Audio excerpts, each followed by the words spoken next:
Hey y'all, one of the most common situations that we have here at Arch Legacy is when a family calls in and they're like, oh, we just have a simple estate, we just need a simple will. And then we meet with them and we find out that they actually have a blended family. Blended families are very common. They are often very functional. And so a lot of times people don't even really think of their families as a blended family.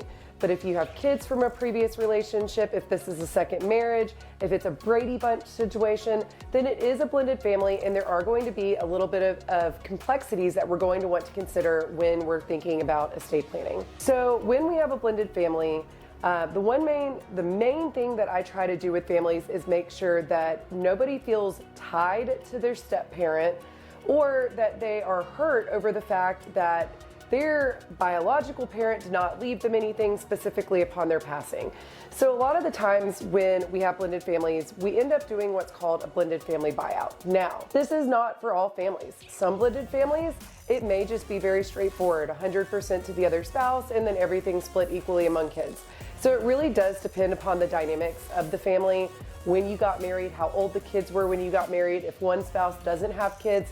So it really may vary a lot depending on your situation. But the main things that we want to think of when we're thinking about a blended family are making sure that the spouse is taken care of, the biological kids are taken care of, the step kids are taken care of, that nobody's getting hurt, and that after you pass away, nothing can be changed so that then your kids end up not getting something even though it was originally in your plan. So I think a lot of the times when people tell me they just want a simple will because it will be really straightforward, they're putting all of their trust and faith in their spouse to not then change it all after you pass away. And of course, we always want to believe this about our spouse or significant other, that they would not change our will or our wishes after we're gone. But because I live in the real world and I do this for a living, I hear these stories all the time.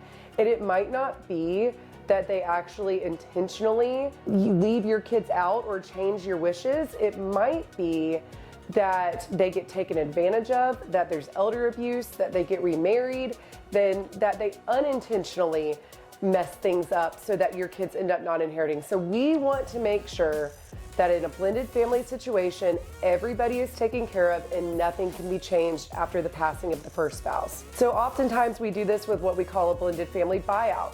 We may use life insurance to go ahead and give a gift to your kids after the passing of just you, even if your spouse is still alive. We might divide assets up, or we may do what's called a family marital trust, so that we can actually leave your spouse all of the assets as long as they're alive, but they are in an irrevocable trust, and ultimately they will end up with your kids after you've passed away. So there's lots of options, and again, it's totally gonna depend on what your blended family situation looks like.